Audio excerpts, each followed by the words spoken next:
Hello and welcome to the next instalment of the Oxford Centre for Personalised Medicine Flash Interview Series, where we discuss different aspects of personalised medicine with people involved in the field in one way or another. Today's guest is Professor Anne Goriely from the MRC Weatherall Institute of Molecular Medicine at the University of Oxford. Hi Anne, so to start with, could you just tell us a bit more about yourself and your background? Thanks very much, Katherine. It's a pleasure to be here with you today. So my background is probably fairly unusual. As you said, I'm a professor of human genetics at the University of Oxford, but this is not where I started. I have actually a background that is quite different from that. I started as an engineer, spending time in potato field in Africa. But very quickly and during my PhD, I focused on studying developmental biology, and that really is the question that I still think fascinating is how can we just all start from one cell containing DNA and form fairly well organized by and large and coherent organism like us or like a fruit fly. And so understanding this process through studying genetics where there is a disruption of the normal process is something I find absolutely fascinating. And that's still the type of question that I follow these days, where my lab mostly work on trying to understand the origin of de novo mutation, why mutation arise in our genome and how this causes disease in certain instances, but also are necessary to fuel evolution. So these are still the basic questions that drive me and that I find still fascinating. So when I say the phrase personalised medicine, what comes to mind? So that's an interesting one because, you know, to some extent, the moment you have a dialogue with a clinician, it's always personalized, but you have to come to the point of dialogue. And medicine is by no means an exact science. And these days, personalized medicine is often equal to precision medicine, but to me, they actually are two different things. One follows from the other. One is a tool, while the other one is a necessity in order to have a dialogue. So medicine is not an exact science. It works by inference of some symptoms that we average and agglomerate to try to put a name to a certain condition. But very quickly, even if you have this idea of somebody may have a condition, what you want is to test your hypothesis and ask, whether do they have the symptom that is found across the population for this particular syndrome. And that is where directly it becomes personalized, is this back and forth between what you know and what you expect when you see the patient. So the moment you have a dialogue on a one-to-one with a clinician, the process is personalized. Precision is slightly different, is that you rely on tools that gives you a quantitative measurement of a symptom or a blood count, or in our case in genetics, a genome, to guide you into the type of treatment and the type of diagnostic that you can place on somebody. So they are intimately linked, but they are slightly different to my mind. And so these days, personalized medicine often is replaced by precision medicine. And of course, as I've already mentioned in all fields, the main advance has been through the ability of sequencing whole genome, which allows us to give a global view not only of the human species, the human genome, but also of individual genomes. And this is associated with many, many challenges of trying to understand what genetic variations can be associated and how does that translate into different phenotypes, which is a fascinating process and a fascinating field of research. But it also helps us to get insight into more precise quantification of disease as such, and as well as treatment. This is obvious in the field of cancer, where, for example, precision medicine and analysis of the whole genome of a tumor can lead to specific and targeted treatment for some individual. But it can be in the role of biomarkers or in genetics in general, the ability of finding a causative mutation that can actually lead you to a direct diagnostic that may not be obvious simply by the phenotypes of the individual. Brilliant. So how does your research in your group link in with the aims and objectives of personalised or precision medicine? So that's an interesting question, because we are a research lab, but as I said, I find fascinating the ability of looking at genetic mutants, whether they're individual or flies or patient, and to try to infer genetic function associated with that. So we recently had a contribution to do to the field of precision personalized medicine with a study that we call PREGCARE, which is an acronym that stands for Precision Genetic Counseling and Reproduction, where we have tried to address an unmet clinical needs in the field of genetics associated with condition caused by de novo mutation that apparently have occurred out of the blue through new mutation. So what we came to realize from this mutation, and this is through a lot of data that have been generated over the last decades through whole genome trio sequencing, is that in the vast majority of cases, mutation that occurs out of the blue as de novo do indeed occur through a process where there are errors that have occurred during spermatogenesis, therefore associated with the father. And we have studied this process in the lab associated with paternal age. But what has become clearer is that it's not always the case. And in fact, in about 10% of cases of de novo mutation, the mutation is actually present and as in parental gonad and at a higher level, and has occurred through a different process, which is a process we call mosaicism.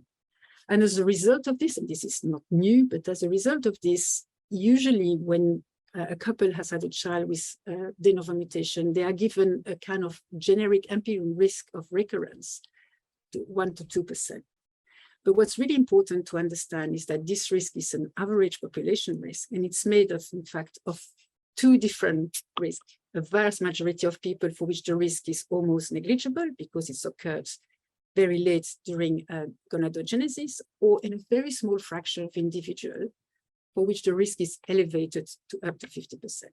So we've exploited these aspects to perform a study where we try to stratify couple according to their risk by using technology, precision technology of next generation sequencing, and sequencing in depth several tissues, importantly including a paternal sperm, to try to make prediction and a better refinement of the personal risk using precision tools.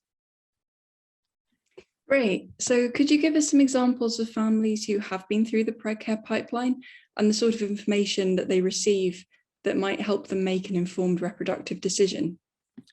So it's a very interesting aspect, which we are still actually trying to look at is, so we can give this precision and a refinement of some of these risks. Some family will be at higher risk because we have detected evidence of mosaicism either in the father or the mother.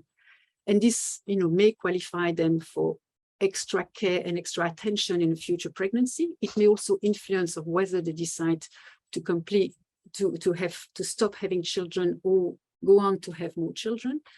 But for others, it actually may also, the vast majority will have a lower risk. And for these individuals, it may actually reassure them and give them the confidence of actually going through another pregnancy. But the reaction of people to their own risk is something that is actually a whole research of area of understanding how people react and work with the new refined risk. How does that help them making reproductive decision? It is really not an easy field of research, but it's also absolutely essential to try to understand how people interpret risk. You can be given a risk of 1 to 2%, and some people will see that it's 99% chance that everything will be fine. Other people will think that a 1% chance is an unacceptable risk, especially given that it's already happened once to them. So there is a very emotional response to this type of risk. And we're trying through a study that we do in collaboration with Alison Kay, who I know that you've also interviewed as part of this vlog, to try to refine our own understanding of how people react to refined risk, which are now personalized rather than in population level, and how that helps them to make informed decision, which is what we want to do in trying to empower patients with this precision personalized medicine aspects. Brilliant. So PREGCARE was a study of approximately 60 families. Could you see this sort of clinical genetics testing being rolled out more widely in the NHS? And what do you think would be the main challenges of implementing this sort of personalised medicine in the clinic? So we hope so, and I think there is that it could be implemented. It will depend on how helpful it is to clinical practice. When clinician or genetic counselor meet with patient, it will be really important to know what's the need, what the question, and whether a refined risk at the population level is enough to reassure them during a discussion, or whether there is a real need of people wanting to know what happened to them in this particular condition, because it is one of the issue with rare disease. There is a very real sense of isolation. And of course, this condition have by definition occur out of the blue, without family history, without context. So I think there is a real need for answers. So we hope to be able, we have shown with PREGCARE that technically we can improve and refine risk estimation for the vast majority of families. We hope that this will be sufficient to provide the evidence that is necessary to put a PREGCARE service into an NHS portfolio. But of course, there's a lot of hurdle to do this, not least because it needs to be implemented within the NHS, which is by definition almost a very long process. But that is the long-term goal, is that the research that we do in the lab into a very well-protected environment of a research study, of a trial, can be used and carried through into the clinic and implemented for real case and for real people on a daily basis. And importantly, that it gives access to clinicians to have tools to offer to their patient when they come with enormous amount of anxiety often.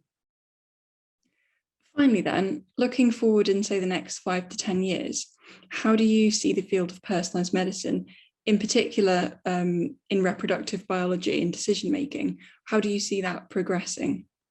Oh, I think there will be enormous amount of progress. I mean, not least because one of the aspects of the work that we have done, either on paternal age effect or indeed on mosaicism, is something that can be easily tagged along with a lot of the technology already present, whether it is, testing for aneuploidy, for example, for older mother. We can just tag along a lot of the tests associated with paternal age effect and the mutation that are enriched associated with this process, but also because IVF clinic actually are by and large private practice, maybe not so much in the UK, but certainly in other countries. And so I think there is a need, as the population is aging and as the population is getting more informed, to get answers and more precise tools. If we can do it, there is no reason for this not to be done in the clinic and be offered to patients. So I think the push is there. It will come, I believe, from the patient themselves, who, when the moment they inform that it can be done, will require that it is done for their own purpose. And I think that's exactly the right way, and that it should be. It should be not a market driven, but actually a patient based on patient needs. Lovely. Thank you so much for your time. Have you got anything else you want to add? No, it's absolutely lovely talking to you, and I think you're doing a great job with all of this vlog. They're really, really excellent quality. So thank you for putting this together, Katherine. Great. Thank you.